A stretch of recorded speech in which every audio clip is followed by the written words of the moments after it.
Well, hello again. This is John Futrell, aka John at the Movies on YouTube. Once again, I'm outside the Cinemark Theater in Paducah, Kentucky. And as you can tell might be able to tell from the posters behind me, I took in Noah this afternoon. This afternoon being, let me make sure the day, I think it's the 29th. Yep, March 29th, 2014. I would call this a pretty interesting interpretation of the biblical tale. Of course, if you want the true story, check out Genesis, and I don't mean the group. This seems to combine three of Russell Crowe's top performances. He's a righteous man in ancient times, just like in Gladiator. He has Jennifer Connelly by his side, as in A Beautiful Mind, and he's commanding a boat, just like in Master and Commander, Far Side of the World. But in all seriousness, this is I would say, just like modern cinema, it's a darker, a little more grim take on a classic tale. I mean, it does bring up creation quite a bit. Adam and Eve being cast from the Garden of Eden, and their descendants, some of whom they build the wicked cities that are destroyed by the flood. And of course, Noah and his family, he has the vision of building the ark, putting in the animals 2 by 2. You know, we're familiar with that part of the story. Wasn't it? Let's see.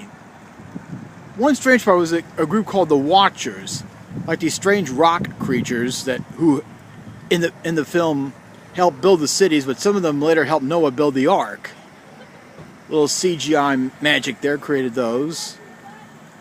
Let's see, I mentioned Crowe and Connolly. Also, let's talk about Emma Watson being in this film. She plays a girl who's taken in by Noah and raised as a daughter, though eventually she finds love with Shem and holds the key to rebuilding the human race. And there's another part of the story that kind of shocked me. Maybe it won't shock someone who read the biblical story, but Noah seems to believe that he's charged with bringing the world back to what it was at creation, and perhaps doing away with the human race, but that changes, fortunately.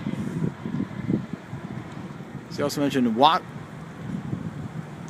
Watson's good in this film. Of course, also have Anthony Hopkins as Noah's father, who's obsessed with berries, and of course trying to help them on their way. And of course, Ray Winstone as a descendant of Cain, who leads the humans. And well, I'm trying to think how not to spoil this, but he plays a bigger part than you might expect.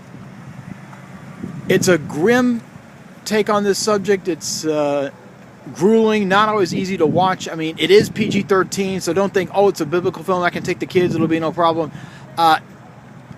Just use a little caution. That's what I'll say about that subject. And basically, I thought it was a pretty good film.